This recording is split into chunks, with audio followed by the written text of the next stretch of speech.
Let's open big doors and small ones. KCB ni yetu. KCB is mine. KCB ni yangu. KCB ni yetu. For people, for better.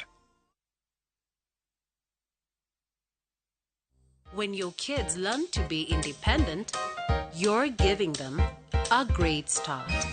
Prestige Margarine. It all starts with a great start. Now comes in the original and vanilla flavor.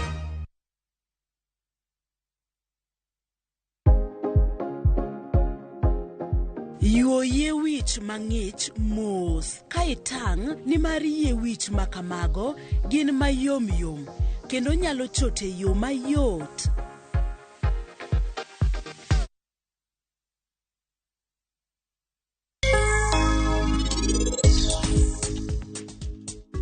Mai wach maber ahinya. Yayo viawa, anamor. Koro anadhi bedo gi nyathi. Nyaminwa, puya uru. Amor, mami ng'eyo. Laktar, mai wach maber.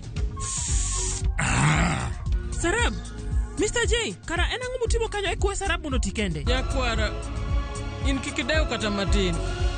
Ana wuon abro neno na miyo meher kuom richo tema en notimo nika. Meher onge ketho mora mora.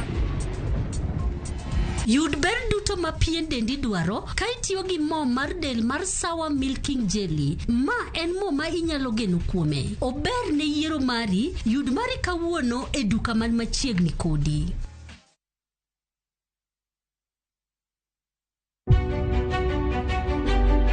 Chakre kinde mosekalo nyaka e chuny ngima ma pile ka pile. Tiprosa dawa iwacho neria marach kendi dwa hewe kendi riambo moingo dawi. Wuoth kodwa sama wanono sigendni mabeyo mag gwengewa.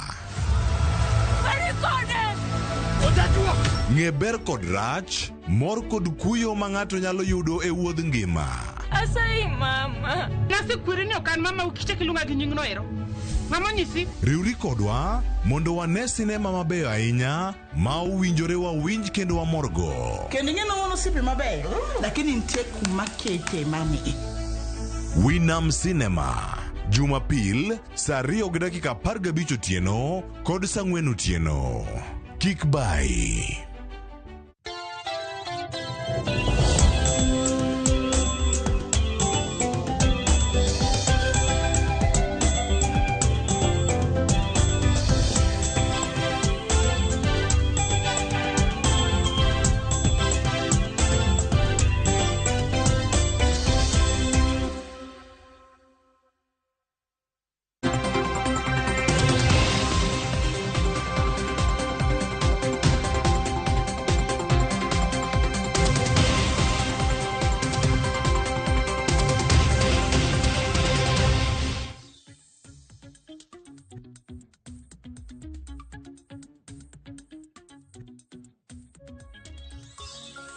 Nyakora Mugiajwang' anno kanyo kosekalo dakika 22 tok sadeka marokinyi akauthulo makende maruaki e chenro mar mbako romo. Chenro machakore sani nyakango mol kanyo sabicha maronyango. Poda medi martai e chenro makamai. Kaka pile kawachako chenro mar mbako romo to wachako kod chal mar fwambo maguweche matimore e kor gwenge duto mapacho kae majofwambo magwa luonwa achiel kachiel. Kendo nyalo bedo kod geno ni kuku ka achiel kod tiengi ibiro bedo kiyudo e wechewa manyien duto mag odiochieng' makawuono. Kwa chako Nyakora Mugiajwang' wang'eyo ni odiochieng' manyoro ne osom bajeta mano mar hik omenda mar 2024-2025. Nyaka sani bajet makamano osebedo ka nyayo paro mopogore opogore. Mane momiyo odiochieng' makawuono riwruok mar siasa mano mar Azimio la Umoja One Kenya Alliance odiochieng' makawuono gibro bedo ka gitwaka kod ute fwambo kamoko kuom weche ma gibro bedo ka gimulo odiochieng' makawuono otudore kod bajet mano mar hik omenda mar 2024-2025.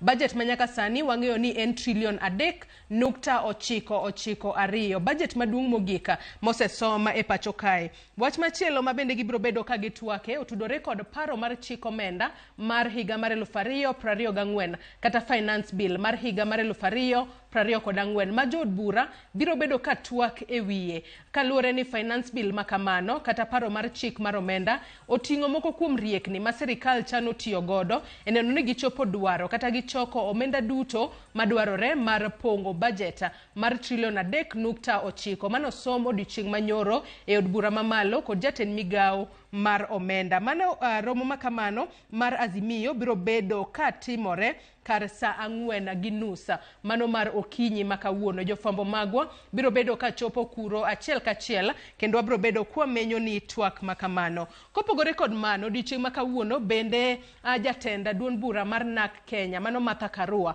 mabende neno kae. Martha Karua odiochieng' makawuono bende biro bedo ka chiwo twak mare ne ute fwambo.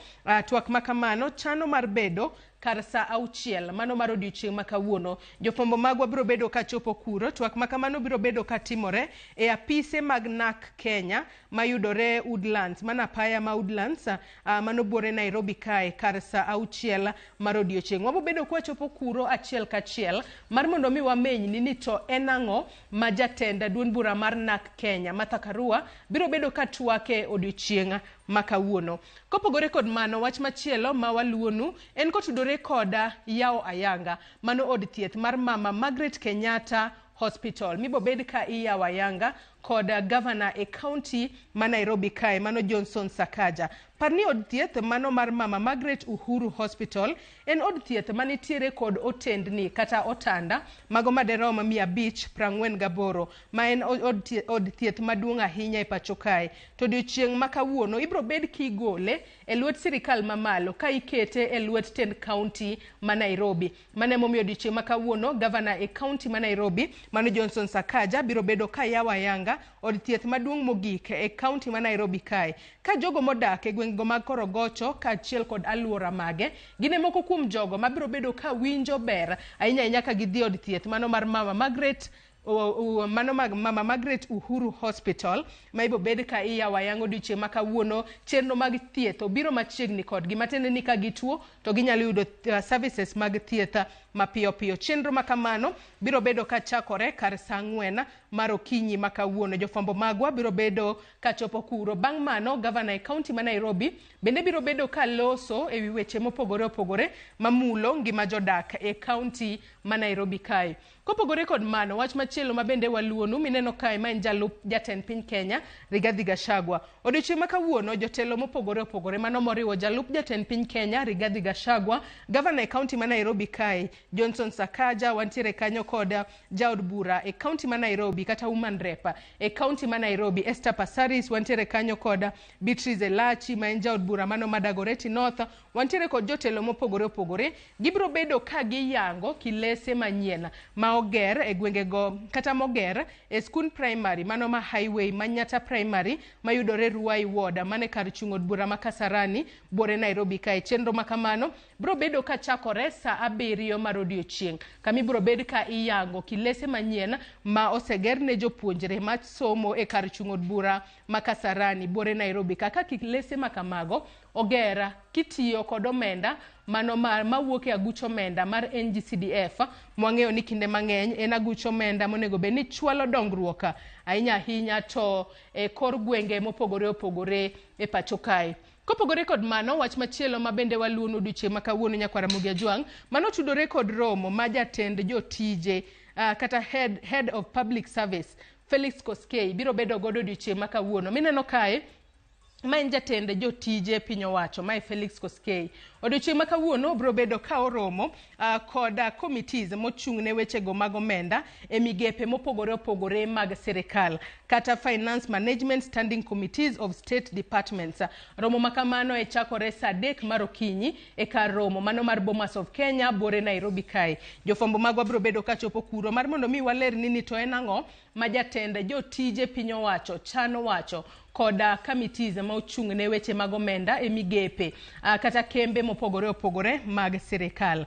Kopogore kod mano wach mwaluonu machiegni e county ma Siaya mineno kae nyakwara Mugi Ajwang' ma en jatenda duond bura mano mar movement for democracy of growth kata jatend duond bura mar MDG David Ochieng'. Odiochieng' makawuono jatend duond bura kata duond bura mano mar MDG gibiro bedo kod romo Magalamoro magibro bedo godo e boma ma Siaya. Ka bende jatendgi David Ochieng ema bro bedo katelo ne romo makamano. Bang' mano gibro bedo koda romo Magalamoro kama gibro bedo ka gitwak kod jopiny mano bang' romo margi magibro bedo godo e boma ma Siaya kata conference magibro bedo godo e boma ma Siaya. Bang' mano gibro bedo kod public rally kama gibro bedo ka gitwak kod jopiny e county ma Siaya. Jofwambo magwa mayudore Siaya biro bedo kaluonu rally makamano kata romo makamano mar duond bura mar Movement for Democracy and Growth odiochieng' makawuono e county ma Siaya. Kopogore kod mano, wach machielo mabende waluonu odiochieng' makawuono Nyakaramogi Ajwang'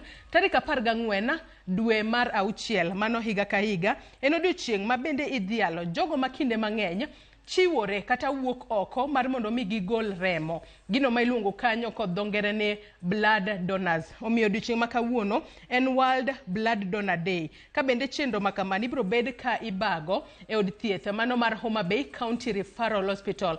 Kama ibro bed ka idhialo jogo makinde mang'eny wuok oko mar mondo mi gigol remo mondo gi res ngima jomoko, nikech wang'e ni chenro mar golo remo en gino ma ng'ato chiwore owuon mar mondo mi oyie mar golo remo. Remo makamano nyalo konyo watne kotuo kata nyalo konyo jakenya moro amora e kinde ma koro ohewore to odwaro remo. Mane momiyo odiochieng' makawuono tarik 14 en odiochieng' ma ibo bed ka idhialo jogo duto manitiere e pacho kae mosebedo ka wuok oko maneno ni gigolo remo maonge ng'ata ng'ata machunogi. Jafwambo mar e county ma Homa Bay mano Alia Beach biro bedo kaluonwa chenro makamano kama idhialo jogo duto makinde mang'eny wuok oko mar mondo mi gigola remo. Kopogore kod mano kapod wantiere county ma Homa Bay gima waluonu en kotudore kod yango gedo mar chiro mano mar Kobodo Modern Market ma ibo bed ka itimo kata mayudore Ndhiwa ka bende chenro makamano itimo e bwo economic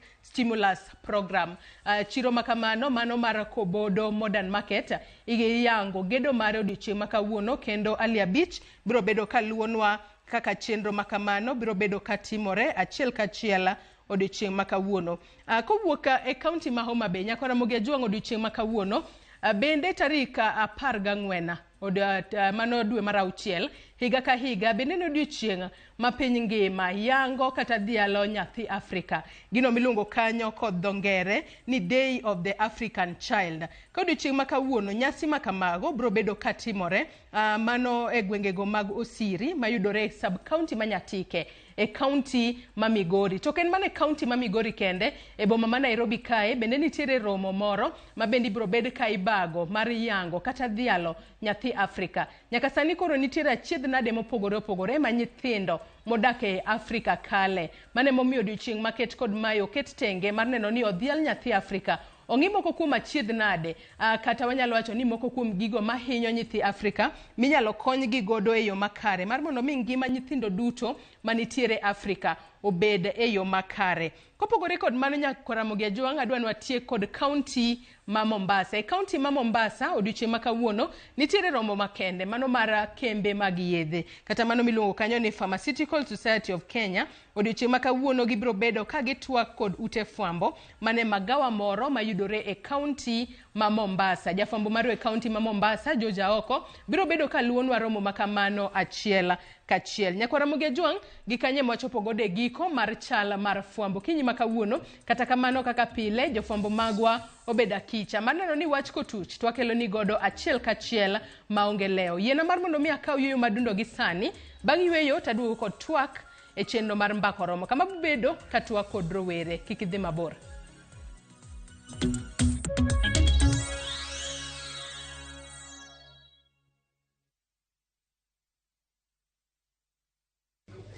It's a thing of beauty. So easy to use. It's just so easy to find what you're looking for.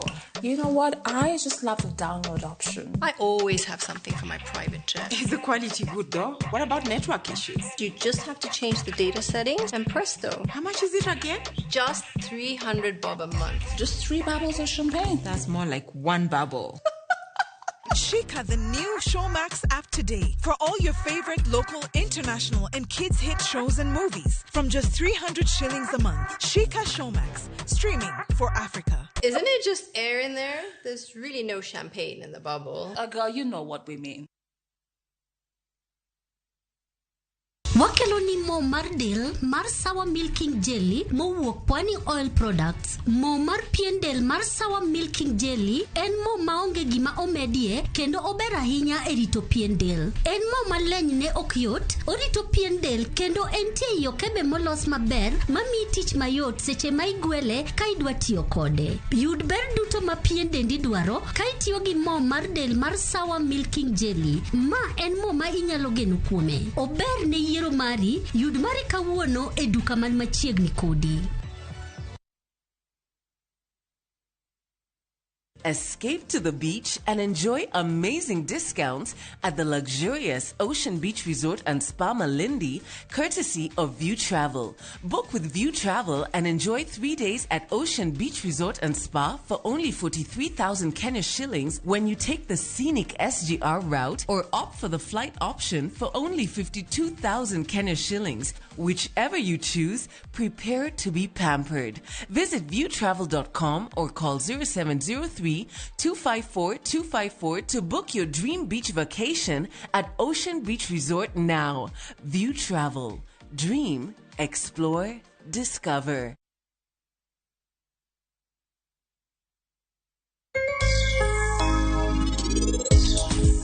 Yakwara, in kikideu kata matin. Ana wuon abro neno na miyo meher kum kuom richo tema en notimo nika. Meher onge ketho mora mora. It's time to strike back. Radiant Spray strikes in seconds for instant kill. Kills all doodles dead. From SC Johnson, a family company.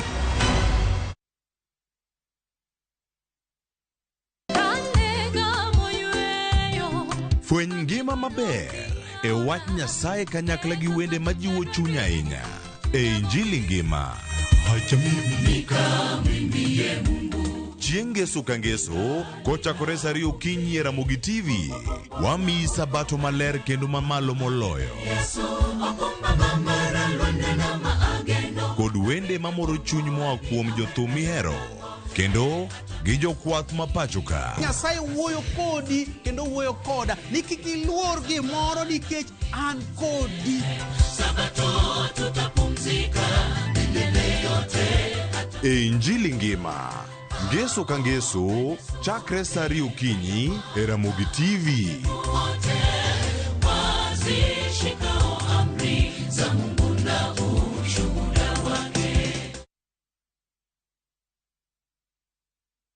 They never had a pretty girl from Ikrine thumbe manyien. Jothumbe muero manigi talanta.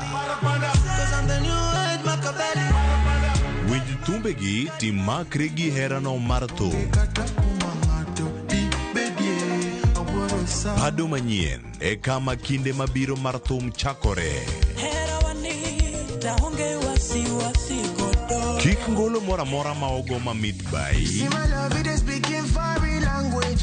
Pado manyien Mutich nyaka tich abich chakre saa 5 onyango.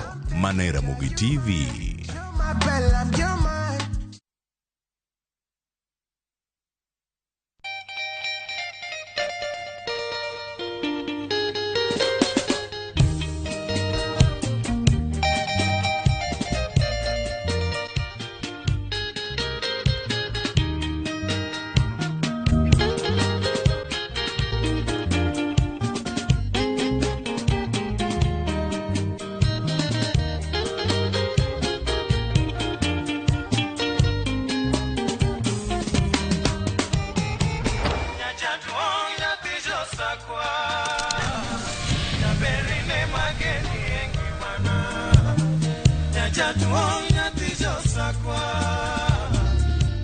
Radio Ramogi, Karchun Jaluo.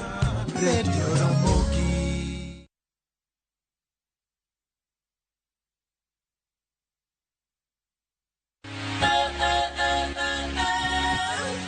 Okonyal rito mondo wadhi kodi e wuoth mopong' gi mo. Fweny sigendni mabeyo miwuoro. Tugo tuke mabeyo. Rom gi osiepe manyien. Puonjri gik mabeyo e wuodhni. crispy chicken, coleslaw, tomato, mustard. Solo siepeni kendo ikri ne mor e rogo mar nyithindo. Chieng' Ngeso chakre saa 3 okinyi mana e Ramogi TV.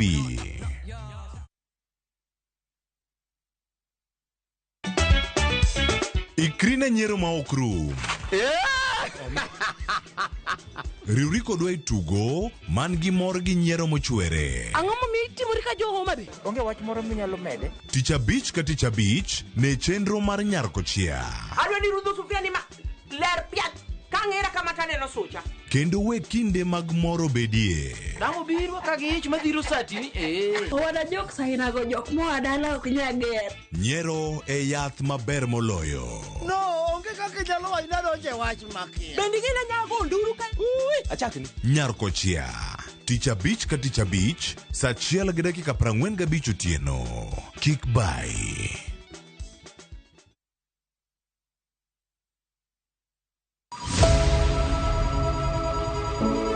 Wuoth mar manyo chang. Wawuoth e piny mar thieth kokalo e wang' jogo mosedake. Thieth sani nitie Kenya ka, dakteche nitie, masinde nigo mwanyalo thiedhi ni changi. Kata ibed jachiw thieth, kata mana jalno madwa ng'eyo gik matimore e sekta mar thieth. An gi penjo mar awinjo ka daktari wuoye kanyo taneno ka gini osebedo ka chalo wae. Wakolo pat jolony ka wayudo sigana tok kode marochere. Waweuru keto reputation mbele ne ngima mar ng'ato. Ng'eyo matut e weche mag thieth chako gi goyo mbaka. Advice jowa ni neuru penj laktar mondo ing'e kuma inyalo konyorie kapok iyumba yumba. Penj laktar. Wuok tich nyaka Tich Abich saa 12 odhiambo mana e Ramogi TV.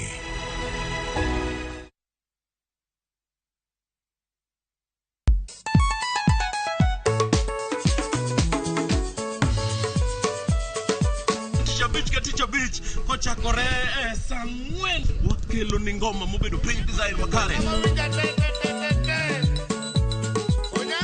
Ramogi TV biro kanyakla kachiel kod Ramogi Radio kama bende stima riwore kod P. Yonya wauntie kikubed mabor nyakoro mgenye nikech kai e kuma yudo gik mamit kabisa e Ramogi Night Disco.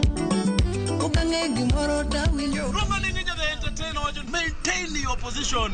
Idi yuda kanyo kika fire gudi local instrumental. Wawachoni kete manaka. Tich Abich ka Tich Abich saa 4 otieno.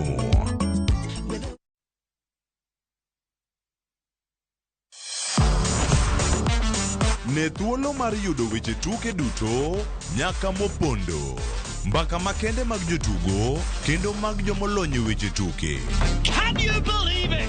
Magite yudore chenro mar paw tuke. The 4.84 kilometers. Nonro matut kod gigo matimre manyien mag tuke duto mawuok e piny mangima. Tudri kodwa Ngeso ka Ngeso Ramogi TV. Kochakore saa 8 odiechieng' ka wami gik motimore paw tuke.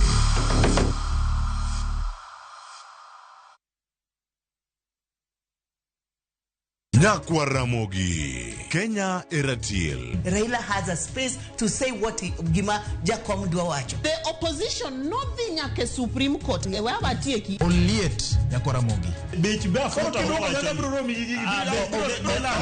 Jumapil ka Jumapil Ana chungo mama Ratil ka del war piny. Ka adwani wa discuss kaka Kenya dhi. Winj twak mago Ratil piny. One was gore no opposition. One was gore no opposition 50 years. Mayo kiparka kele wich bar moro. UDA onge kama pose donje. Adwani penja bati. Koso donje kona mane. Saa 1:30 otieno. Siasa mar piny Kenya en siasa koso dongruok. Ka ikelo ni kod George Bati. Kik bai.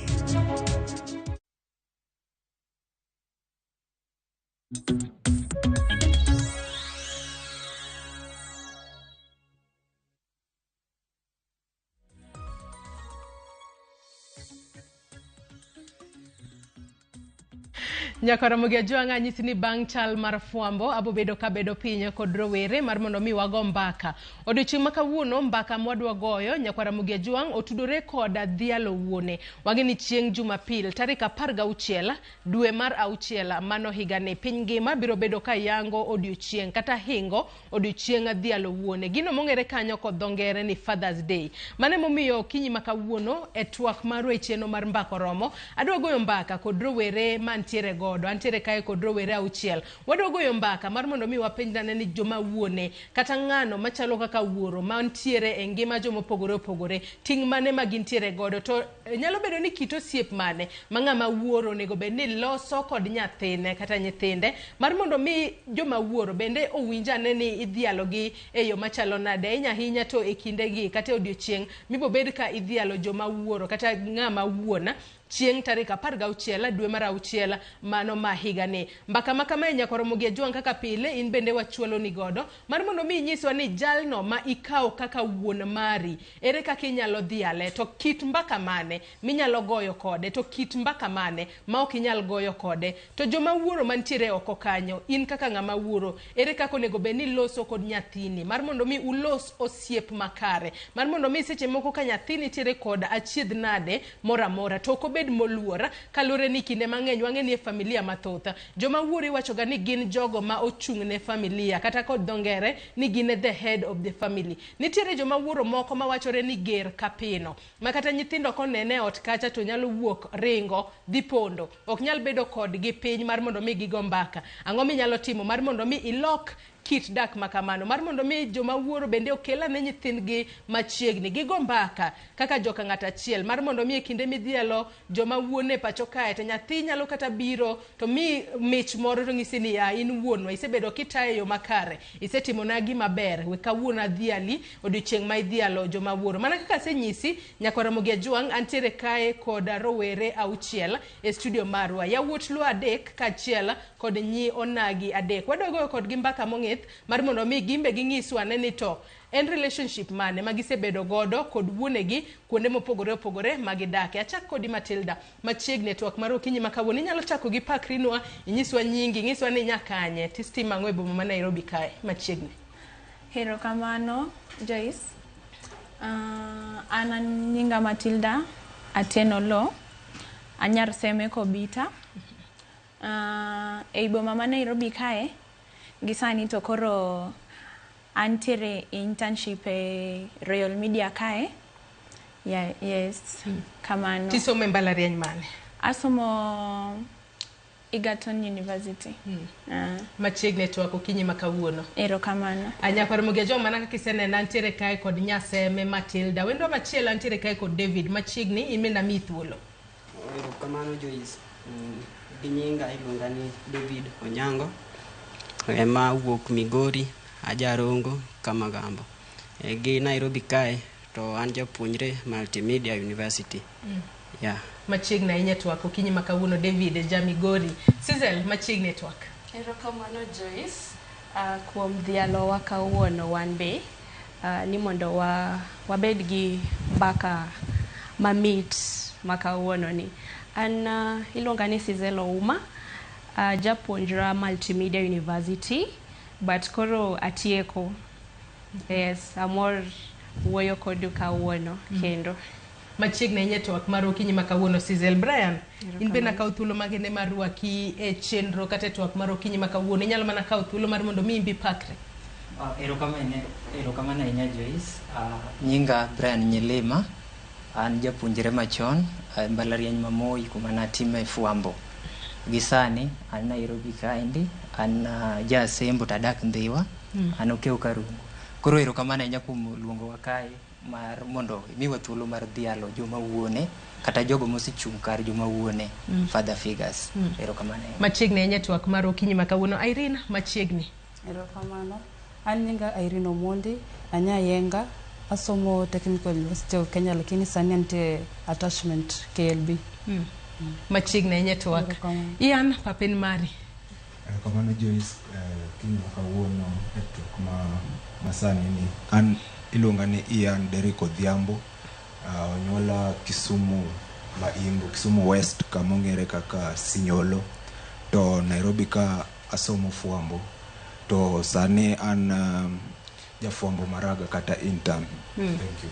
Machiegni urenye twako kinyi makabuno mar mondo mi watwagi kotudore koda Dhialo Wuone. Nyakwara Mugia Jwang, in bende kamora mora ma ineno kinyi makawuono inyalo chwalonwa penjo, paro, ote mora mora mar Dhialo joma wuone pacho kae. Kichwalonwa ote mari e namba mar 2-600 mbui marwa mar Facebook. Ibiro yudowa achiel kachiel Ramogi TV X @Ramogi TV. An bende inyalo tudri koda e Facebook page mara, ibiro yuda Joyce Oduor, mbui mara mar X ibiro yuda @JoyceOduor_. Kwachako twak marwa yanga okinyi makawuono achak kod Brian Nyelema. Ang'o miyo ber mar mondo mi wadhial joma wuone kata kamano kapoka kalo kata mang'eny ahinya kapoka dhi matut ahinya. Bende nitiere kod ng'ama wuoro e ngimani minyalo dhialo odiochieng' midhialo joma wuone pachoka. Erokamano, mana kaka nasewacho. En gima ber mar mondo mi wadhial joma wuone. To kapok awacho gimomiyo ber mondo mi wamigi dhial makamano, to adachako gi wuoyo on my own behalf. An kaka Brian Nyelema, to ani group moro mar jok mawacho ni your mother is your father. Yeah, yani en miyo to kendo ochung' e lo wuoro. Nikech wuorwa Nyelema ka yie to no wito ngimane chon ahinya kane pod atin. Mano higa 2006 kane an mane klas 1. Koro are kanyo asebedo kadongo ngimana te gi somo gi kamora mora. Masani koro atieko ka an mana gi ng'ama miyono emokawo lo wuorwa no. Koro en gima ber mondo mi wadhial joma wuone to gi jok mochung' e lo joma wuone go, nikech gichangia gik mang'eny ahinya. Ka waweyo responsibility mamano margi, to nitiere nyaka mental wellness, lew mar paro gi akili.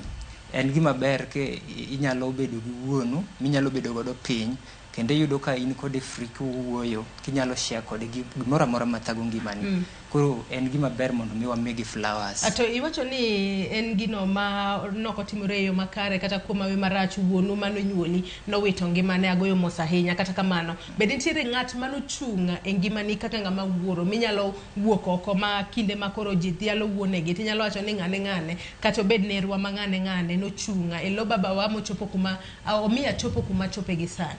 Joyce, nitiere ji mang'eny mosewuok ma otemo chung' koda e lo wuonwa e safar mar bedo successful.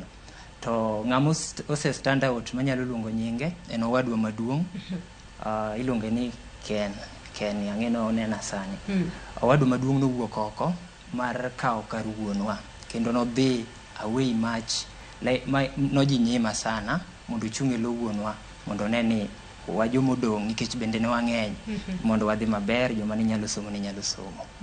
Koro owadwa anyalo kawe kaka akete lo wuonwa kendo anyalo dhiale kaka ng'ama nochung' e lo wuonwa. Poch gi pak ne owadu. Sizel kabiro korka korin to mare akia ni chalo nade. Bende nitiere kod ng'ama wuoro e ngimani minyalo wacho ni nyalo chung' malo motegno mbi pake idhiale odiochieng' ma jomoko dhialo wuonegi. Erokamano Joyce, ambe an gi wuonwa ma enema osebedo koda yare na bed matin. Ok en biological father, but anyalo wacho ni en wuonwa kendo okawo ting'na yare na bed matin, like anyalo wacho ni kane an 5 years kanyo. Koro mano wuonwa ng'eyo nikech en emosekawo ting'na te, en emochulo na school fee, yare na achak somo, yare na abed matin, en emopidha, en emonyieona lewni, en emokawo ting'na te kaka janyuolna. Koro wuonwa iluonge ni Mr. Pickrell Ouma, ang'enyo watch sani kendo ahere sana kendo anyalo dhiale mang'eny nikech osebedo na janyuol maber kendo en ga very free koda. Wanyalo bet piny ma wawach weche moko in a very free manner. Kendo owadwa no omulo kuom mental health awareness, to kendo ing'eni dweni wasebedo ka celebrate kendo wa celebrate mental health awareness for men donge. Koro wuonwa is very vocal about mental health awareness. Kendo wasebedo ga ka wabet piny ka in gi shida mora mora, stress mora mora, depression or gimora mora manyalo thaga, wawuoyo ga very openly kode. Kendo anyalo wacho ni I'm very lucky kuom bedo kode kaka wuono. Atoka ngadi matin Sizeli wacho ni nochako bedo wuonu kata bedo ne oken wuonu manonyuoli ka ija higni 5 kende. Akeka in thuolo mar yango no ni no bedo nango. Minwa no nyuola ka ni podene school. Koro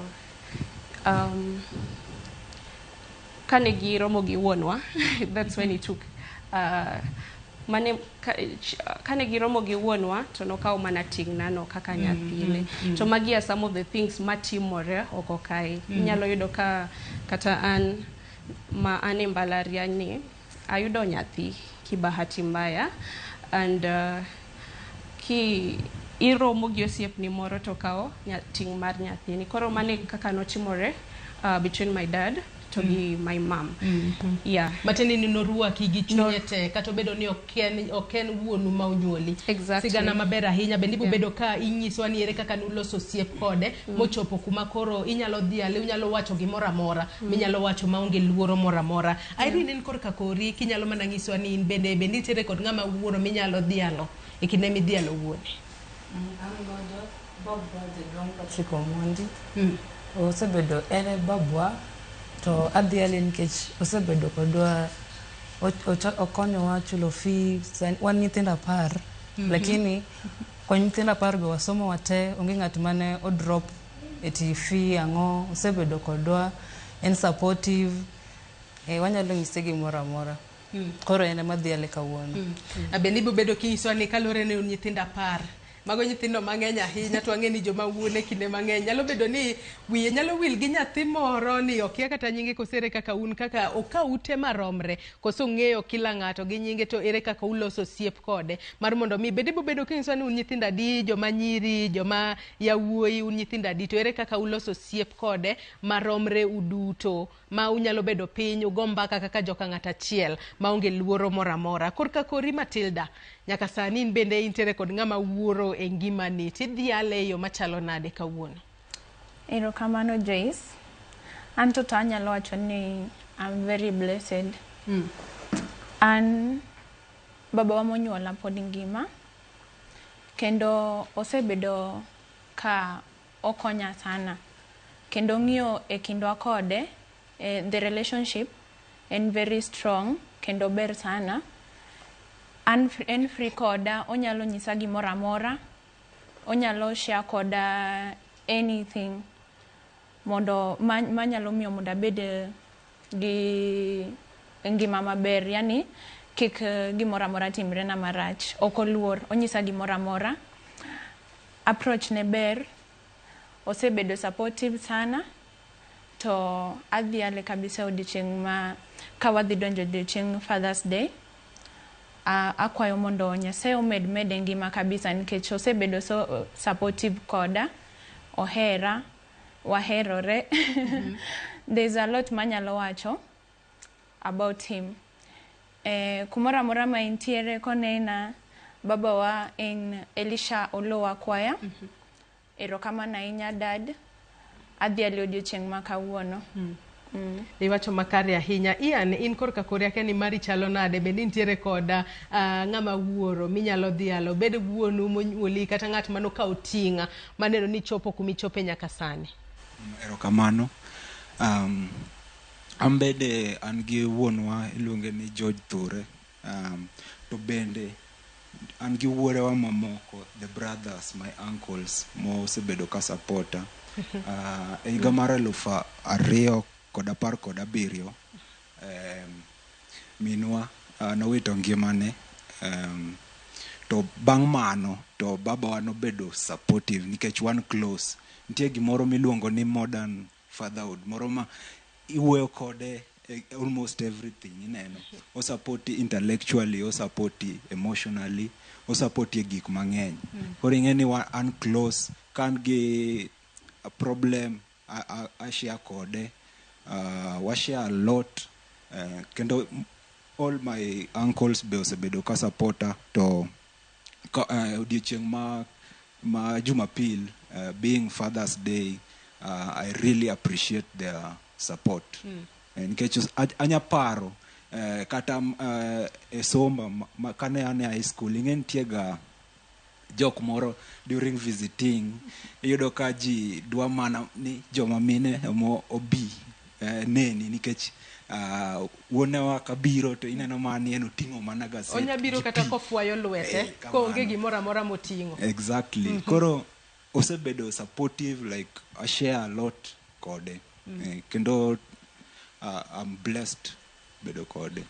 Iwacho ni usebedo kushare gik moko mang'eny kode. Ibo bedo kingiswa ni en intiere gi limit mag gik minyalo share gi wuon maru kose inyalo share gimoro amora maonge luoro nikech ang'eni kinde ma ng'ato dongo kila ng'ato ang'eni nyalo bedo ni nitiere kod siri moko. Siri makamago kipimo kinde pimo ne minu gi pimo ne wuonu ere minyalo yudo kayot. Kata kamano David, in korka kori in bende pok ing'isowa ka intiere kod ng'ama wuore ngimani tinyalo dhi aleyo machalo nade to kit osiep mane ma untiere go.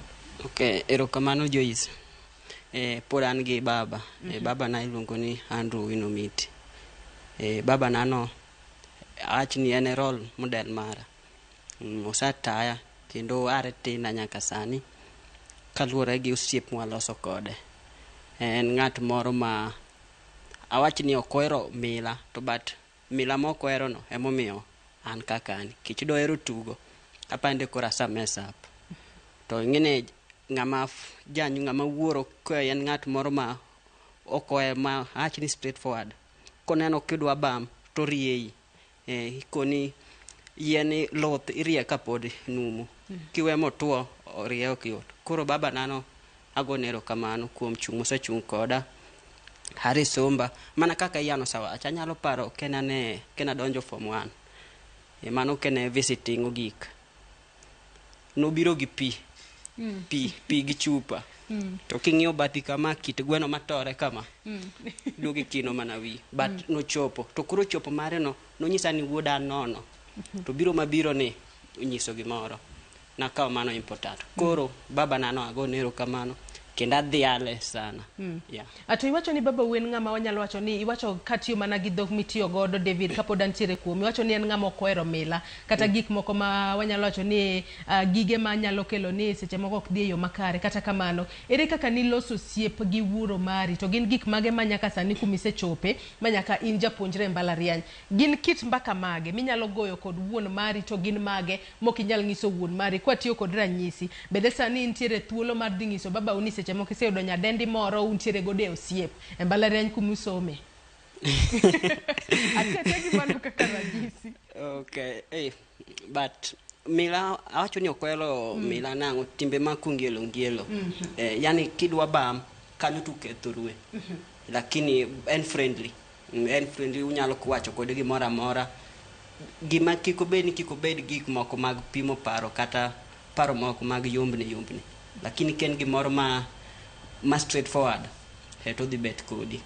Kura aneno ni bedo ne ma kaw kido no miyo miya dongruok moro nikech koro ing'iyo kaka ibet kod ng'eni ng'ato ka isa pimo tabia ne koro yudo kaka uyudo ng'eni katimo ma takalo akalo ne katimo ma tachaka kalo mpaka ne koro yudo ka uringe line achiel to miyo era no dongore. En anya wacho kode gimoro amora anya wacho kode obed kata ka yudo nyako an thuola nyalo nyise gimoro amora.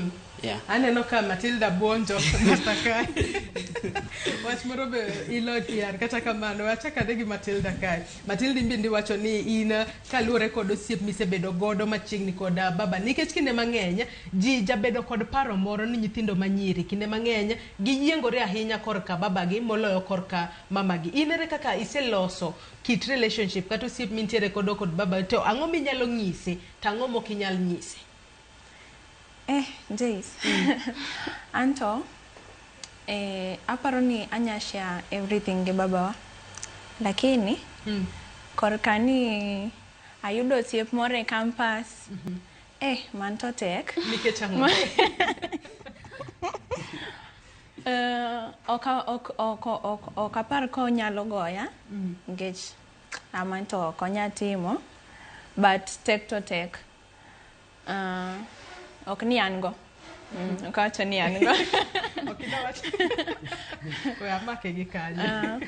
but an baba wanya shago gimoro amora awach ni anya bedo ni ntiere kaka seche moko inya bedo ni samoro mama ni mabor to wechewa mag ria samoro nya biro an ka mama ni mabor to anya nyiso baba anya nyise ni kang'iya tich irawi nyiewna gima kama ikowna ok anya bedo gi luoro moro amora alafu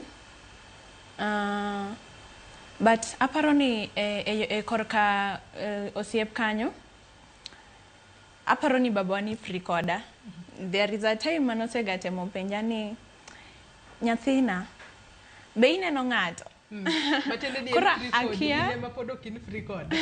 akia gima notemo nyisa akia ka notemo pimo pacha koso nene na serious gi gima nopenja but nanyise ni ngech onge an free kode but onge Ian korka kori gin weche mage minyalo wacho kod janyuol mari to mage mok inyalo wacho nyaka gisani.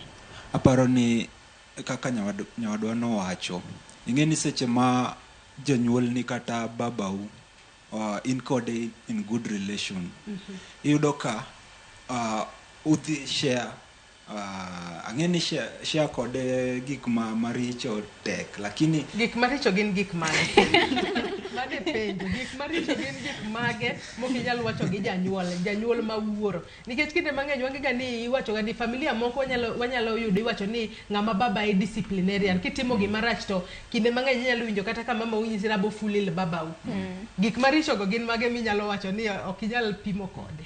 Koro ineno ka nyathi grow en kaka yien seche ma ipidho yien ing'e ni ji mang'eny ongega ni kikawo yien tipidho mano en gikone but yien pidho yien en kise pidho yien to nego be ni iolone manyiwa idoye ko grow nyaka obed maduong' ineno to in the process ma obedo maduong' no ineno ka idhi luwe bete maricho richo to obedo maduong' and then gikone ogolo olemo en kanya refer to mano en koro karka janyuol gi nyathi nitie jonyuol ma kose nyuol ineno to obola nyathi kamano like so iyudo ka nyathini oweya koro ineno odongo marach koro ka in a good relationship gi janyuol ni ineno ka koneno ka idhi marach to odhi koni ni kama inyonono to rach to kama idhieno to ber.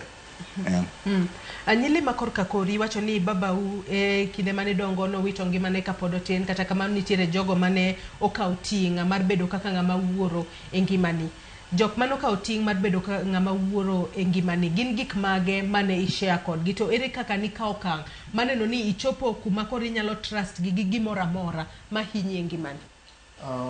Koro kaka dawacho ni baba nano nindo chon sana kane pod atin anene mana matin koro kanyal wacho ni an kode thuolo mana nyalo wacho kode gimoro ni pod atin an mana e class achiel to bang' mano koro mama wano kawo role mar being a father and being a mother at the same time koro ing'e ni role mar being a father ni jikawe ga ni kaka ni wacho mana ni ng'ama wuoro en ng'ama disciplinarian like en ng'ama keti riewri koro mama wano dhi obede rwako wuoche no koro kanwa tindo to nwakawo ni mama en ng'ama ger koro mama ne en ng'ama ger adieri en ng'ama ka nitimo mistake to non discipline maber koro ne en ng'ama ger koro nok adhi ayudo thuolo mar bedo kode free mar konene kama nikech nitiere moko matindo iwacho mana ka in free gi ng'ato for example koro in e campus yudo ng'ato nok en gima ne anya bedo go free ne akono mama ni mama ayudo ng'ato nok en gima nanya timo nikech kaluwore gi bedo ni ne en ng'ama kiny no ne en ng'ama ne ng'iyo kode ne en totally ne en gi boundary kabisa then koro nadhi abedo free gi owadwa maduong' no ne beto duong' na matin koro nadak e odega koro nabedo kod free en ng'ama ne nyalo kono gimoro amora kama kendo nonyalo advisa kata ka nochopo korka relationship ne ng'ama nyakone ni an gi madam moro kama nonyalo winja kendo nonyalo miya advice.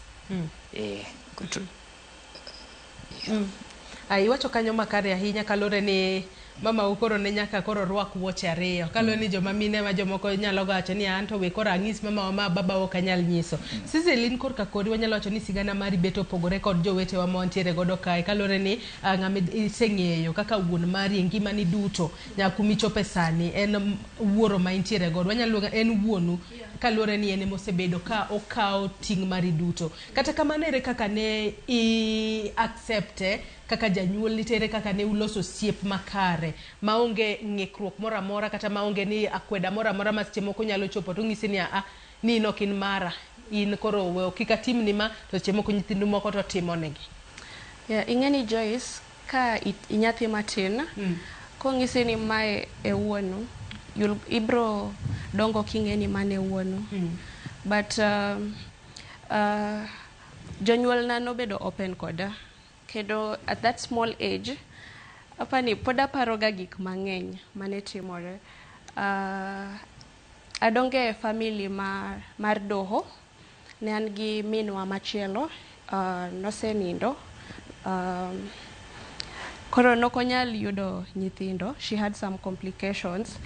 Koro mano ema nomiyo wuonwa odhi oyudore gi minwa.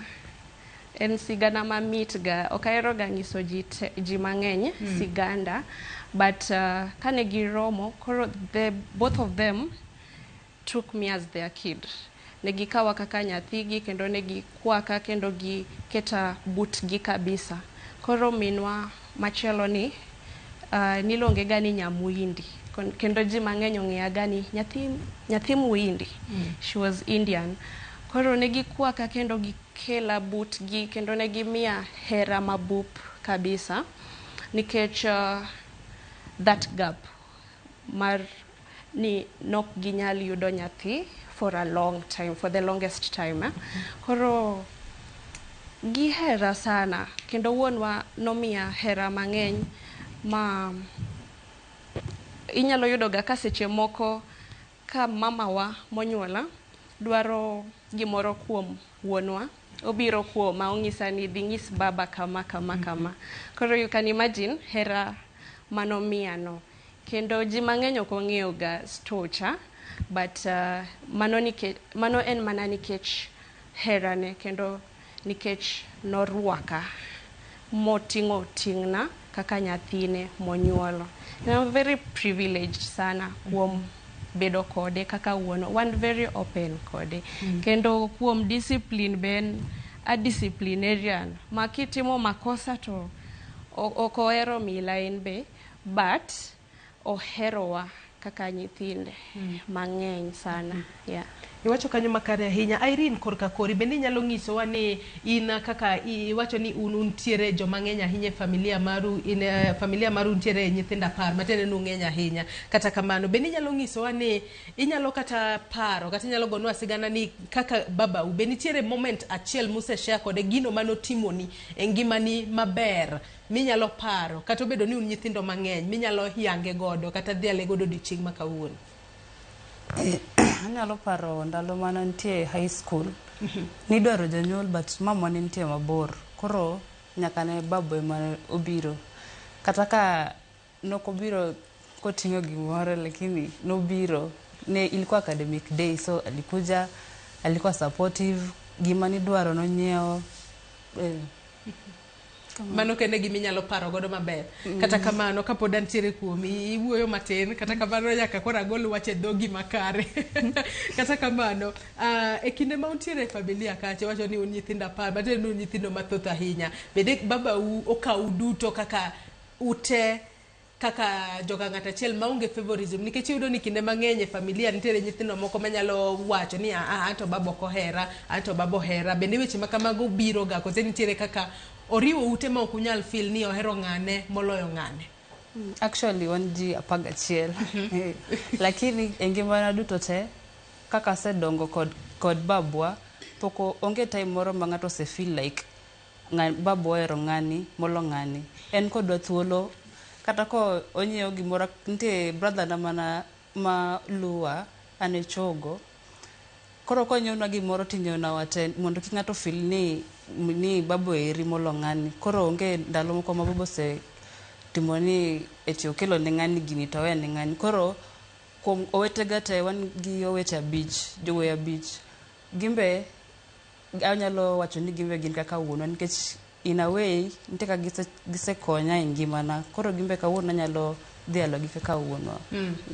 To kinde ma pod wadhialo wuone David, iwacho ni in bende babau nitiere kaka kata obedo ni ne en ng'ano ma onyalo wacho ni ok ohero gige mag hivi nyaka sani, koro en onyalo wacho ni advice mane maber miseyudo kowuok kuom babani ma in kaka ng'ama wuoyi matin ma pod nitiere skul, chieng' moro inyalo bedo piny tiwacho ni yawa anto ka abedo maduong' dagomb mar mondo mi abed ane kaka wuonwa. Advice mane mosemiyi, kata wanyalo wacho ni gin characteristics mage miseneno kuom babani minyalo gombo ni in bende chieng' moro achiel ibede kaka en?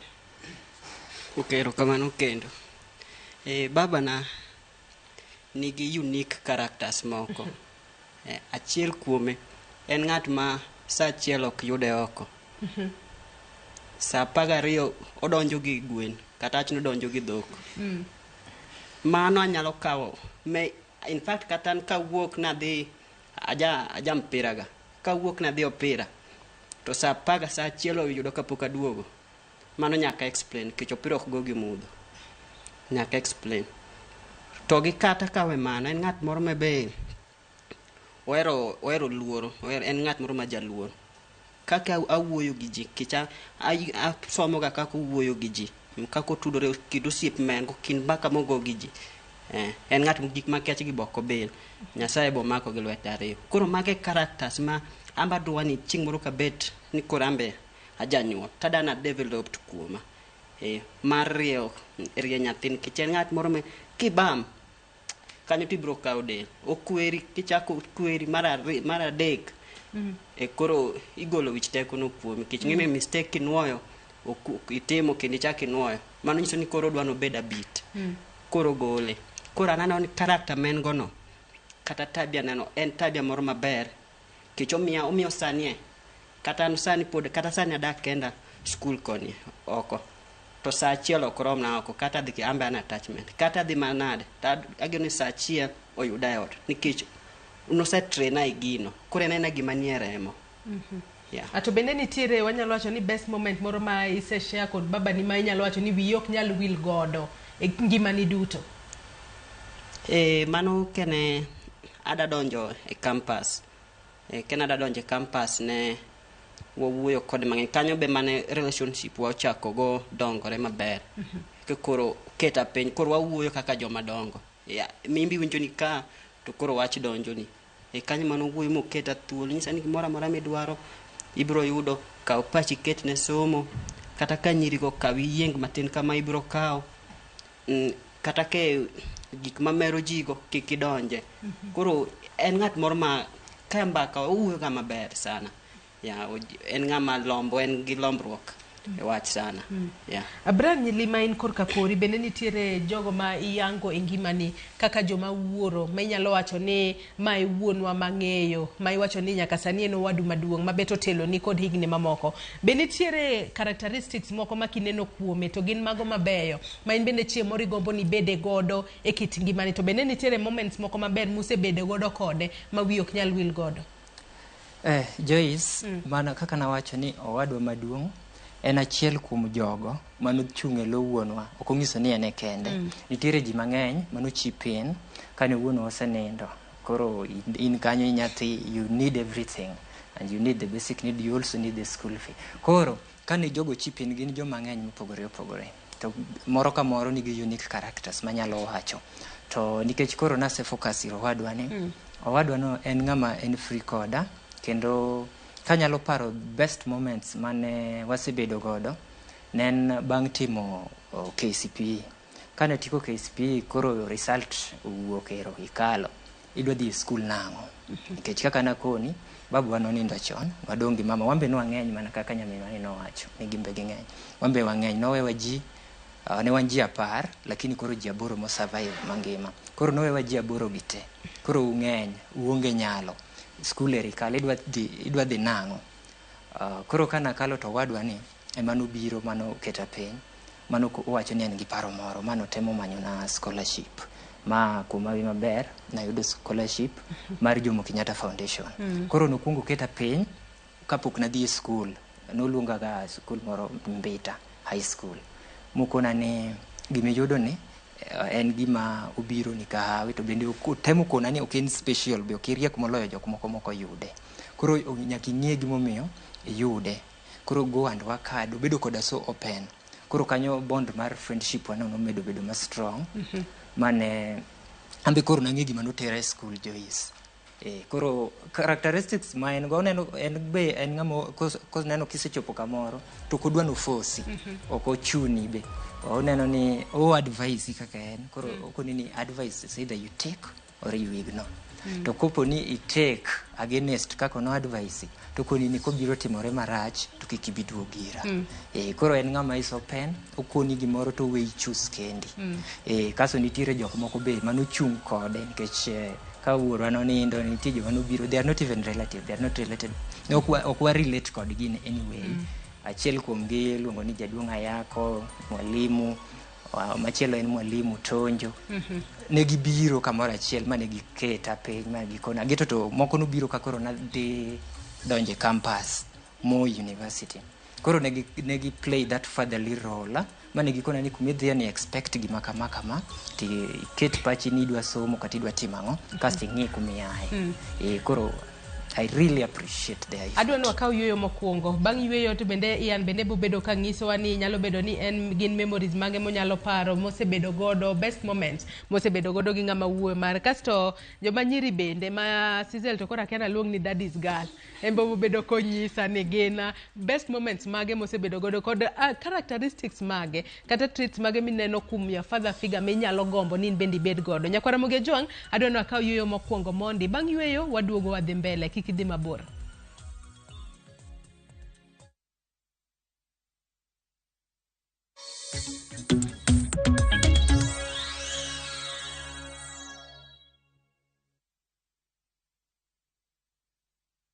May you be blessed in your coming in and your going out. May your name be mentioned in a room filled with opportunities. May you have a Midas touch, and everything you touch, may it turn into gold. Blessings. Dial *811 402 hash to get blessed. In the battle against pests, it's time to strike back. Raid Spray strikes in seconds for instant kill. Kills all doodles dead. From SC Johnson, a family company.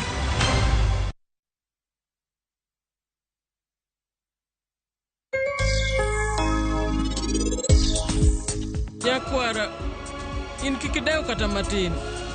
Ana wuon abro neno na miyo meher kum kuom richo tema en notimo nika.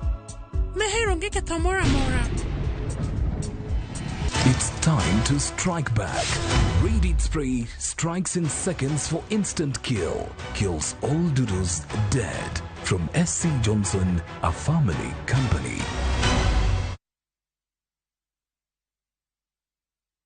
They never had a pretty girl from Ikrine thumbe manyien.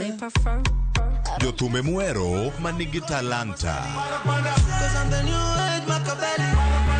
Winj thumbe gi timakri gi herano mar thum. Pado manyien e kama kinde mabiro mar thum chakore. Kik ngolo mora mora ma ogo mamit bai. Pado manyien. Wuok tich nyaka tich abich, chakre sa abich onyango. Mana Ramogi TV.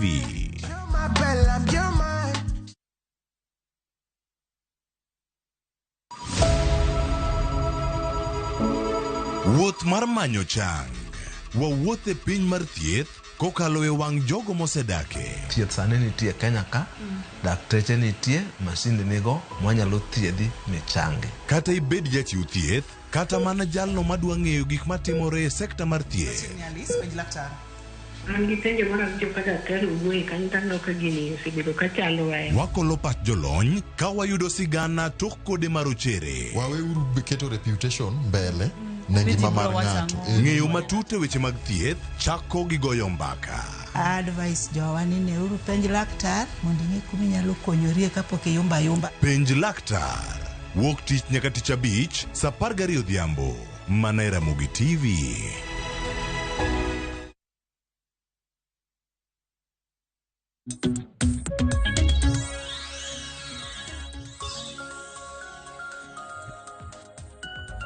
Machiegni kendo nyako Ramogi Ajwang' e tielo mar ariyo e chenro marwa mar mbako romo kinyi makawuono kama wadhialo wuone mano motelone tarik 16 ma en chieng' Jumapil mar jumani kama piny ngima biro bedo ka hingo odiochieng' dhialo wuone kata Father's Day. Atua kod rowere kae ka bende ginyisowa sigana kaluwore kod kit osiep magisebedo godo kod jogo maginyalo luongo kaka wuonegi ma onyuologi kod mago mokawo ting' mar bedo wuon e ngimani kata obed ni gin jogo magidak godo to gin wuonegi monyuologi. Antiere kae kod yawuot Luo adek kaachiel kod nyiewonagi adek wantiere twak. Ote magi med chwalonwa kokalo e yorewa duto te mag tudruok okinyi makawuono abobedo kasomogi achiel kachiel e kinde modhi mbele kod twak marwa. Kata kamano kapok ne wadhi e twak Ian ne antiere kuomi. In korka kori nyalo nyisowa ni seche moko nyalo bedo ni en moment mane kata kinde mane monyalo wacho ni ne ibedo godo makare ahinya kod wuon mari, best moment mane koda wanyalo wacho ni en ang'o ma iadmaya kuom wuon mari kata kuom babani minyalo gombo ni in bende chieng' moro achiel ibede kaka en. Okay, erokamano Joyce. Kana chako nawacho ni higa mar 2017 mano ne en one of the anyawacho ni darkest days e ngimana nikech mano the year mane awito minwa. So from that time nabedo gi reality check. Koro kanye mane baba obiro to okonowa like ni okonowa ni kik chunywa tho nikech kane mama osenindo there were a lot mane wa share to wacho ni ati pod obodhi nyime gi gik mane otimo. To also nitie gimoro miluongo ni modern fatherhood. Ingeni nitie chike ma anyawacho ni chike Luo for example moro ma ingeni ati janyuol ma kaka babwa nitie gik moko monego be notimo to nitie gik ma mama onego be ni timo. Koro ineno ka modern fatherhood gik moko kaka paternity leave koro ineno ka like wan wang'ega ni ati seche ma mama wa kata ng'ama miyo oyudo nyathi it's nyathino ng'ama miyo ema ng'iye ema make sure ni everything is okay, but yudo ka the father onge kanyo mar konyo. Koro gima anya kawo kuom my father en ng'ama ok rikni gi making decisions. Mano en gima na learn like kata seche ma in angered kik rikni making decision at that moment. Mane gima aparo ni a learn kuome. Makare ahinya kendo paro malew ahinya. Sizela chako nikech ine mase luongi ni daddy's girl nikech iseng'iso kanyo ni kinde mang'eny ine makata kidwaro gimoro kuom wuon mari to ine miori ni dhi mar mondo mi wuo kode koneni kata kowinji to onyalo golo mapiyo piyo. Imeni nyalo ngiswa ni gin best moments mage misebedo godo koda wuon mari kata babani to gin treats mage kata ang'o ma kinene tiwacho ni an bende Sizel an bende agombo na bede kaka en kata chopa ne kiwango ma entiere. Erokamano Joyce. We achak gi gik ma ahero sana kuom wuonwa. Ingeni wuonwa en anyalo wacho ni en a very kind person. Kendo jite ma osekale lwete gin kuma ber sani. Inyalo yudo ga ka odwa wan mana nyithindo adek kende, but odwa ponga sana nikech wuonwa en en wuon ji mang'eny. Koro kata ka ji ya dala, iyudoga ka gichopo Nairobi, gibiro odwa komondi, koka gidhi kata ka en mbalariany, kata ka en shughuli ma gin godo e boma kae. Koro trait ne mar hero ji kendo rwako ji no en trait ma ahero sana kuome, kendo en very supportive, kendo ohero weche, en ga very supportive when it comes to matters education. Kendo kowinjo ni nyathi mora mora dalawa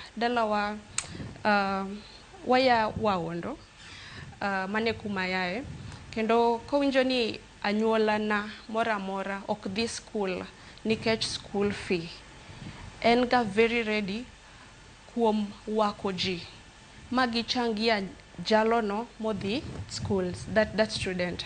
Koro his love for education kendo herane mar jino is something ma ahero sana kuome. Also en awacho ga ni love language ne en service, nikech baba wa nyalo timo ni gimoro mipari ni daddy I mean, was it a must, you know? Nikech an chakre tin na kata ka en shopping, aneno ga mana ka baba wa ema dhi shopping, mama ok dhi shopping.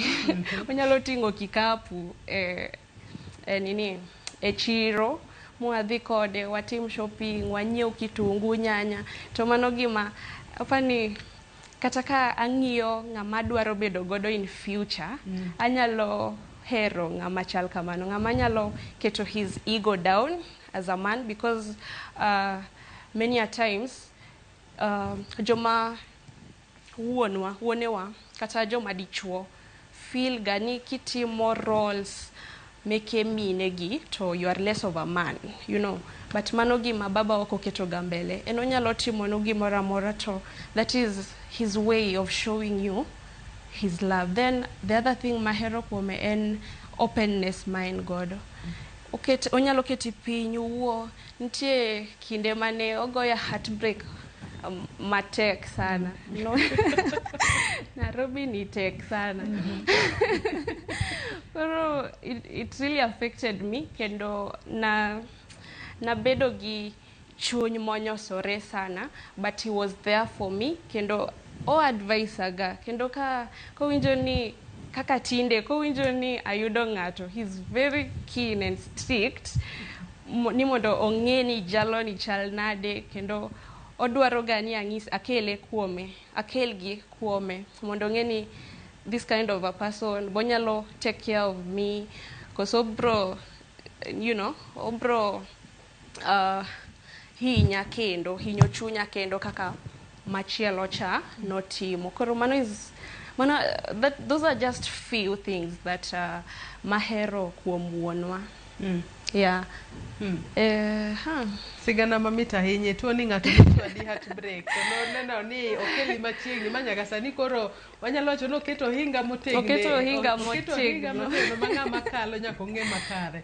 Wach maber ahinya. Matilda korka kori, inyalo nyisowa ni in gin traits mage ma kineno ir babani to seche moko in bende iwacho ni an kaka nyathi manyako, an bende dagombane ni chieng' moro achiel ayudane ng'ama adak godo machal gi babawa, kata an bende abede machal kode. Kod nyalo bedo ni gin moments mage ma usebede kode ma nomi mor ma wiyi ok nyal wil godo e kit ngimani duto.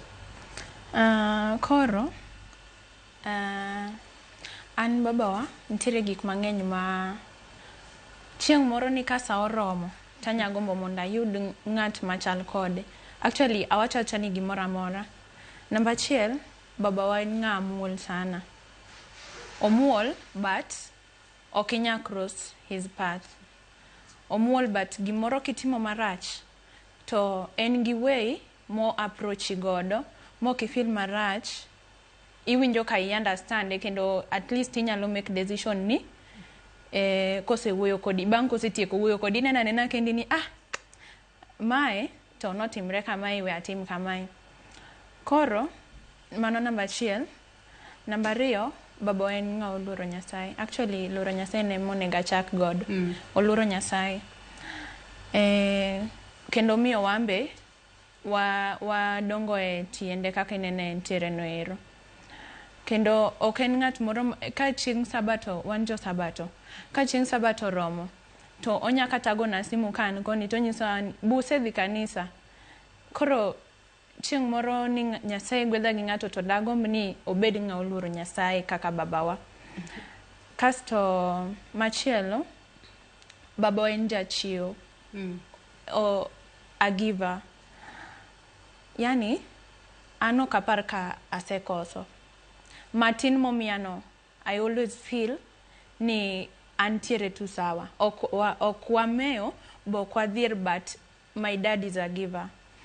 Onyalo bedo ni gimoro orumo kata ionge igochone gimoro kata awach ni igochone kata sadek ni baba gas orumo to nyisa ni en pesa di onyisa dhiyo idhi kaw gas aoro ni pesa.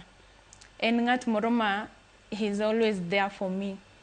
Machielo babo ero nyithinde te kanyakla.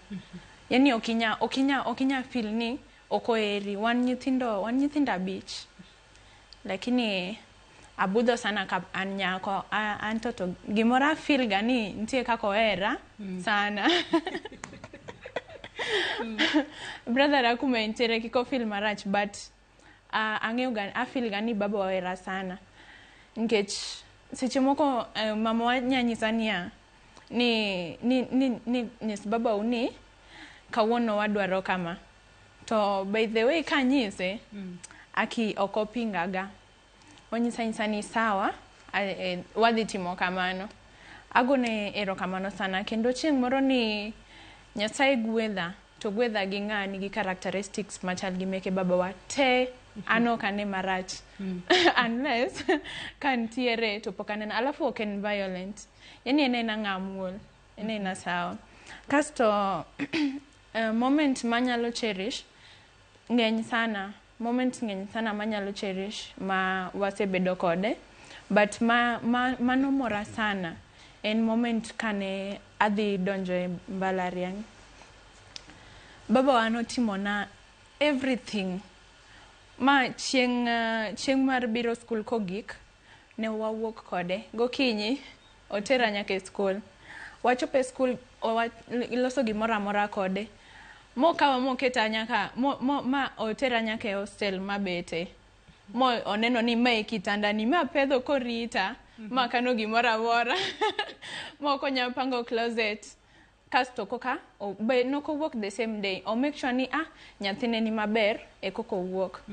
Ahero baba sana agone erokamano kuom mago te anyalo dhiale sana. Poch gi pak ne joma wuone mawuok oko maneno ni nyithindgi oyudo hera kendo oyudo gigo duto magidwaro. Kata kamano adwa nasoma ne moko kuom ote ma joneno magwa bende chwalo no okinyi makawuono. Ote makamago abo bedo kasomogi achiel kachiel mar mondo mi wawinjane pach joneno magwa maneno wako kalo e yorewa duto te mag tudruok okinyi makawuono mano moriwo namba mar 36000 kaachiel kod Facebook kama wantiere live. Ote makamago kinyalo mana ketna gi achiel kachiel mar mondo mi wasomgi wawinjane ni to joma neno wawacho nang'o. Injinia Lazaro Kanyamboko wacho ni Joyce Oduor twak ma smart sana absentee parents koro ne mana kaka jonyuol makare bedo praised. An Injinia Lazaro Kanyamboko mar Kariobangi Jamaguye Kanyada East.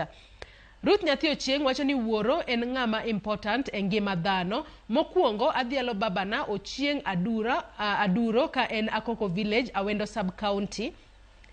Odhi mbele kowacho ni jaduong'no ne ger pino kendo oyuma ne okohero. Nomiyo wadongo ka wariere tir. Sikul nidhi pile, kanisa ne ok lewne. Amor kode ahinya.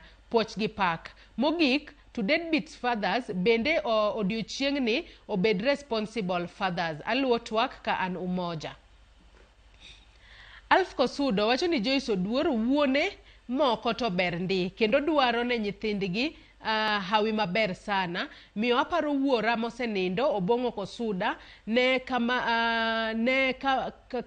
kamano maber to pile omiyo ayie kod jonyuola. Ote machielo Prince Guya wacho ni Joyce Oduor adhialo brother Victor Agana kendo Nyasaye omed gwedhe mathoth. He has played a big in my life. Aya. Ote machielo janeno wacho na Mosi Joyce, anto asegombo father figure e ngimana. An gi baba lakini weche polygamy tek. He is alive but we can't access him. Okodwarwa, oyiero mana mama maduong' gi nyithinde emohero. Wanto koro oriembo wadala, wadake rental. Wach maleta ahinya, goyo mos kanyo. Nancy Atieno wacho ni good morning, an Nancy Atieno from Migori. Agone Nyasaye erokamano kuom miya baba ma supportive kendo omiyo wa foundation maber kaka nyithinde. Amor ahinya. Jack Ogutu wacho ni Joyce Mosna nyio nagi kod yawuoto nagi. An Jack from Migori. Odiochieng' makawuono adhialo Mr. Jackson Ogutu, my biological father. He is very supportive, caring and hardworking. Hardworking man to his family. I salute him. Prince Guya wacho na dhialo baba mana osenindo Michael Otieno Alaro. Owadgi Akinyi Agwal bade chieko. Wacho ni chuny dhano ngetek to piny ka idak gi chir. Haya, mago moko kuom ote ma joneno magwa ne chwalonwa kokalo yore waduto te mag tudruok koting'o nyaka namba mar ote machuok 23600 Facebook. Med mana chwalo ote makamago wabobedo ka wasomogi achiel kachiel ka wadhi mbele kod twak mar Irene Abikor Kakori. Winjo kaka janeno amoro wacho kanyo, wacho ni entiere kod ng'ama wuoro kata kamano wuon gi ojwang'o gi kalure kod weche mag doho. Sani koro gin gi dak kumachielo to wuon gi dak kumachielo. Kata kamano en ting' mane ma wuoro nitiere godo e ngima mar nyathine. Maber ka ng'ata e piny kae bedo kod father figure. Obed wuoru monyuoli kata ng'ama okawo ting' kata orwako wuor mar ng'ama wuon ng'ama wuoro e ngimani kaka nyathi ma pod dongo. Erokamano. Anyalo wacho ni ja father figure en important sana be boy child. Mondo grow up kongeni kata ka yudo nyako moro kama kaka onego be na treated nikech oneno kaka baba gi timo ne jok. Koro ingeni ka ng'ato kaka ng'ano wacho ni gin rentals. Koro ingeni embe e mind ne kata ko yudo nyako moro onyalo paro gik ma wuon gi osetimo to timo ne ng'ato. Koro mano nyalo bedo ni koro o move to generation to generation. Koro nyalo affect father figures ma future. David Inkor Kakori paro ni ng'ama wuoro entiere kod ting' mane maduong' ahinya e ngima mar nyathi. Obed nyathi maduong' kata nyathi matin kata ngima duto mar nyathi moko nego be ni obed wuonu monyuoli kata ng'at mokawo ting' mar ng'ama wuoro e ngimani. Okay, erokamano. Mokwongo agone janeno no mos sana kuom gima wuoro no otimo. Mano okanya wacho ni mano gima otimo no ber. Gino rach. Adieri ke nyithindo go kata mago joge to konego be no jwang'o gi jwang'ilano momiyo onind kuom yo machielo weyo. Koro wuoro en ng'at moro ma important e ngima nyako kata wuoyi. In fact dala king'iyo dala manigi wuoro maber ma jaratero kendo ma okwero mbianyruok, dala no bedo ga dala moriere. Koro wuoro miyo kata ka ng'a wuoyi abiro kopo timbe iwacho ni awendo kiwe yiere. Kendo an gadiri ni kit gima wuoro no timo wacho ni polygamy kata wuoyi no biro bedo affected koko obedo serious. Kich obiro ng'iyo gima ne wuon gi timo. Obiro ng'iyo gi wuon gi timo kich ng'ene gin gik maluore, gin gik maringe remo. Koro keni timo kama to biro bedo ni kamano. Koro wuoro obed jok moko ma ohero nyathini kata yiero nyithindi te nyaka minudi. Koro gime baba no timo no to okawinjo kodonjo arwake maber.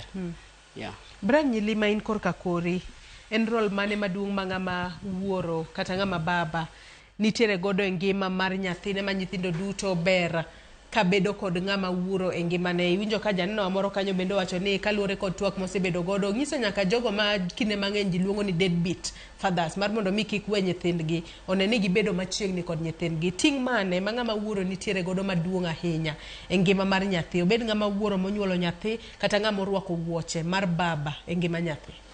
Mokwongo ne janeno no, that is very unfortunate. Kendo akawo thuolo makende mar gone mos nikech fathers, jonyuol ma joma wuone kata father figures gin gi ting' maduong' ahinya e ngima nyithindgi. Janyuol ing'eni mostly joma wuone ikawo ga ni gin providers. Ne owinjo bed ni gimanyo to nyithindo somo to nyithindo chiemo to ji odak. And none other than that.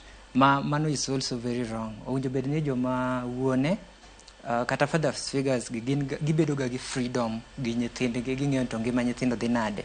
Mana kaka nasewacho mokwongo, mental wellness is very important. En gima owinjo bed ni janyuol nitiere position minyalo share kode, nyalo discuss kode anything machando pachi.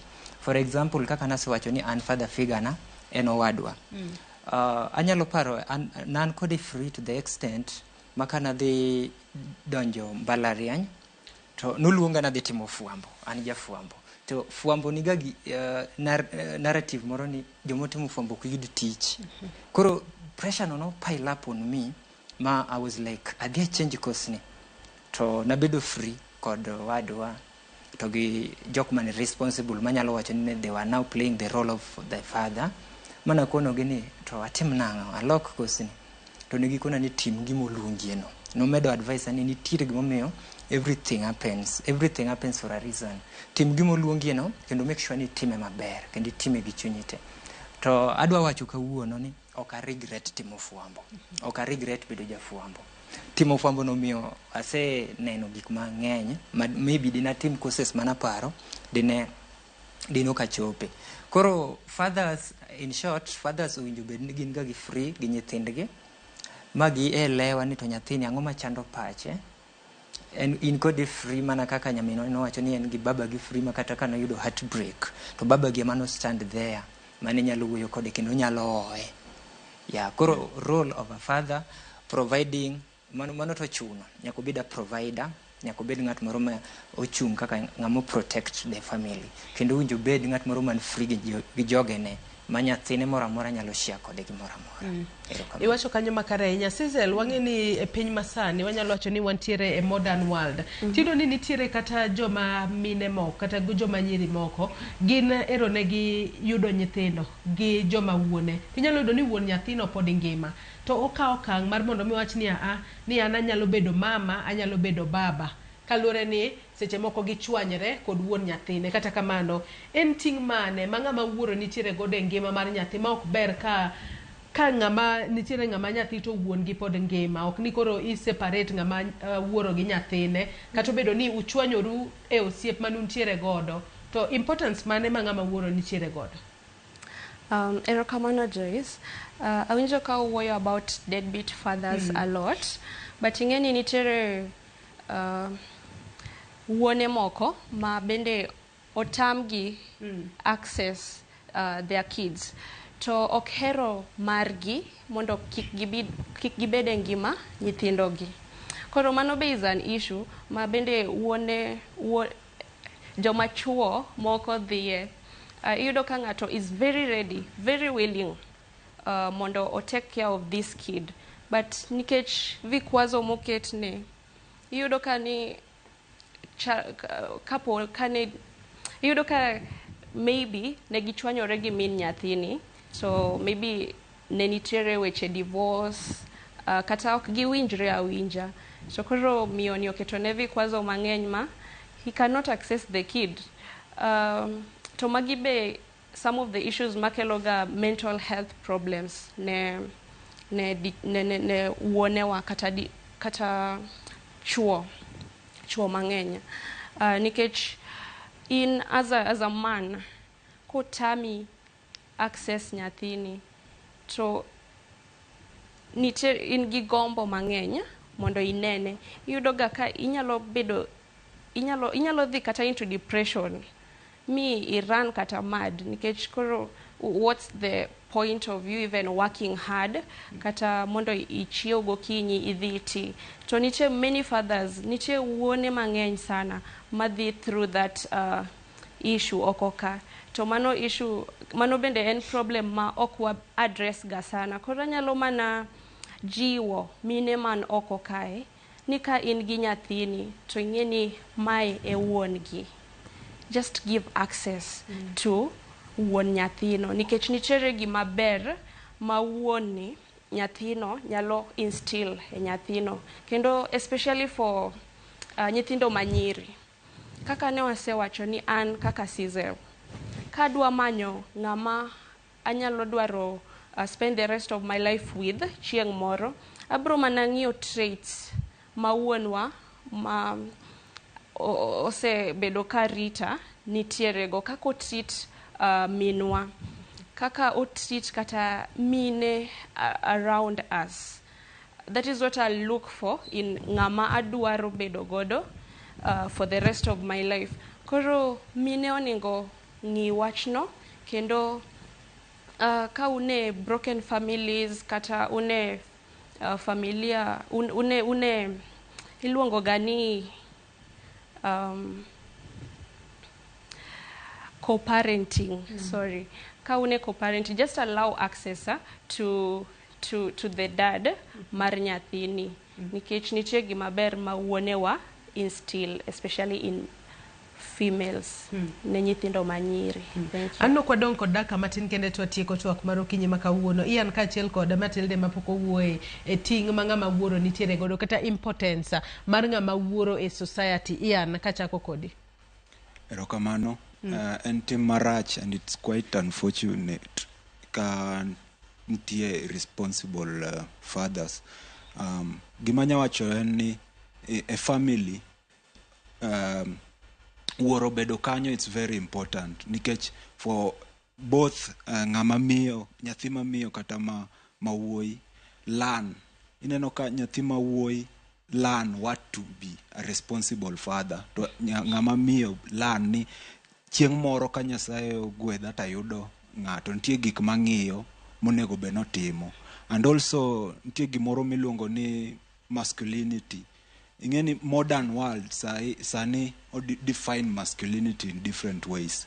Iyudo ka mbele kucho masculinity ne en mar ng'ama wuoyi kata father en ng'ama queen, ng'ama gera ineno. Koro ineno ka back then ne en very hard to access advice from your father, but sani a modern fatherhood iyudo ka gin free emotionally, koro onya support intellectually, emotionally, and also in term gik moko kaka sex. Ingeni mago gik ma chien kucho ne en very difficult talking about it, but sani koro iyudo ka gin open golo advice no. So a father and a very important figure in a family. Achak kodi Ian wachni mogik kachiel kod advice minyalo miyo joma tindo ahinya ahinya wi dhialo wuonegi e odiochieng' ma idhialo wuone. Erokamano. Gimanya wacho en ni technology, ingeni sani wan e era mar technology, to both parents, mother gi father, they have a bigger role to play this technology. Nikech ineno ka through this technology gik moko kaka simbe nini, koro iyudo ka nyithindo mang'eny olal kata wito yo ka gi interact gi technology. So anya advise the parents, both mother and father, mondo bed keen gero kata golo nyathi. Iwacho ni ati good foundation ber. Emomiyo kana chako na wacho ni seche mipidho yien ok ipidhe apidha, ipidhe lakini ing'iye ti igolo gik marach. Koro parents, fathers are advised that nyaka gibed very responsible. Thank you. Erokamano ahinya. Matilda, en advice mane minyalo miyo joma tindo ahinya to e kinde ma gidhialo wuone e pacho kae chieng' Jumapil, kachiel koda kaka ineno ka ting' ma wuone nitiere godo ahinya e ngima mar nyithindo, mana mapiyo piyo kwatieko. Okay, koro an gima nyalo kono rowere wetena, wabed gi relationship maber gi our fathers. Ibed thuolo kendo ibed ni inyalo wuoyo gi your father anything mathagi, kendo aneno kamano kibedo kamano ki imedo loso that relationship to ubo bedo free, kendo I think life is better kind free with your father. Alafu ngama dicho en okay, father figure is very good in a child's life. Koro kaka nene ingeni ngama dichuo ema en head of the family. Koro ka en head, there is onya bedo ni nitiere gik motimo manyalo impact your life as kaka nyathine. Koro father figure is very good, kendo aneno ka wamedo bedo gi jonyuol ma supportive ma winjo nyithindgi to nyalo bedo maber e kit ngimawa kaka joma tindo. Erokamano ahinya. David, wachni mogik gi advice minyalo nyiso rowere ahinya te kinde ma idhialo wuone chieng' Jumapil. Okay. Mana mapiyo piyo, aneno kwa dong' gi dakika 2 kende. Gima nyalo wacho ne rowere, ka depo ni sakoso ne wuoru, kwaruru ng'uono mondo ichak loso osiep moro maber e kindi kode. Mano biro miyo wuoru bed kodi thuolo kendo miyi kony koluwore gi koneno main go kata bidii miketo gik mitimo. Koro wan kaka rowere wabeduru thuolo, gimoro ka chandi, kaka imedo dhi janyuolni pile ka pile, kaka omedo neno kare nyathini ni koda thuolo onyalo timo magima. Koro embo ogolo ni gik duto temo pande chunye. Koro anakwa mana rowere wabeduru thuolo gi wuonewa, kineno kin gi par moro machandi, donja kuome, to ka wacho ni rach, to ka ber to ber. Asizel, wachni mogik ka watieko gi advice ne rowere odiochieng' dhialo wuone. Erokamano Joyce. Wachna mogik en ni wan be wawinj wuonewa, nikech many a times waheroga ni wuonewa ema winjowa sana kendo gine security ne wan. But what about them? Ng'ama winjogi gin kaka wuonewa. Wawinjgi, wawuo kodgi, wabed free kodgi. Nyalo bedo ni gin gik moko mathagogi gin be ma ginyalo hero ni mondo ng'ato owinjgi, omigi a listening here. Koro wang'e ni dwe ni en dwe mar mental health awareness for men, kendo that is the greatest gift minyalo miyo wuonu. Winje, wuo kode, appreciate him, give him a pat on his back for all the great things mosetimoni, nikech many a times wanyaloga wiwa wilga, but this Father's Day wang'isgi kaka waherogi, just profess it to them, ng'isgi ni aheri daddy. Anyalo wacho ni aheri wuonwa, ang'eni watch sani, aheri mathoth. Kendo I pray to God ni omed mi ndalo mang'eny. Erokamano ahinya. Irene, wachni mogik ka watieko gi advice ne rowere mana mapiyo piyo. Anyalo advice ji ni gi appreciate wuonegi gik magitimo. Send them messages ama gift ka unaweza watumie. Then kwa father figure anyalo wacho ni kik ibed mager na nyathi sana. Ng'eni kibet mager nyathi ok nyal approach e weche moko. Bed mager rieye, lakini ok ni bedo mager makoro ok nyal approach. Bayo wacho nalo. Erokamano ahinya. Brian, wachni mogik ka watieko. Okay.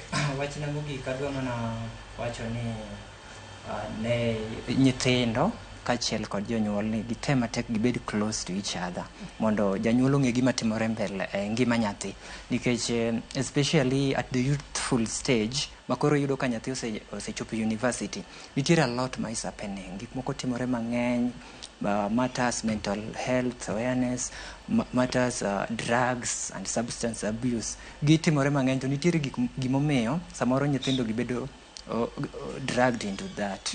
Koro winjo bed ni gin ga free gi jonyuol, nikech jonyuol nyalo miyo advices moko manyalo miyo okwa yudre kama kamano. Katieko to adwa mana wacho ne all the father figures in my life ni I appreciate them so much, I love them. To my brother, I want to say thank you very much whenever you are, and happy Father's Day to all the responsible fathers in the world. Erokamano ahinya. Erokamano ahinya kuom kawo thuolo mar okinyi ma kawuono mar mondo mi ubi wago mbaka kotudore kod wuoneu ma bende udhialo odiochieng' ma kawuono, kendo happy Father's Day ne wuoneu duto magin father figures e ngima. To bende nyakwara Mugia Jwang', in bende kamoro amora ma ineno okinyi ma kawuono, happy Father's Day ne wuone duto ma okawo ting' mar nyithindo ma bende ok ne ginyuolo, kata kamano ginono ni nyithindo ma kamago gimiyo gi arita makare, gimiyo gi advice makare, kendo nyithindo go ok okoso gimoro amora. Erokamano ahinya kuom ote magi, githoth ahinya, kata kamano kasomo gi duto, but ago erokamano kuom chwalo gi okinyi ma kawuono. Bed kod odiochieng' maber. Oriti masani, nyinga Joyce Odur.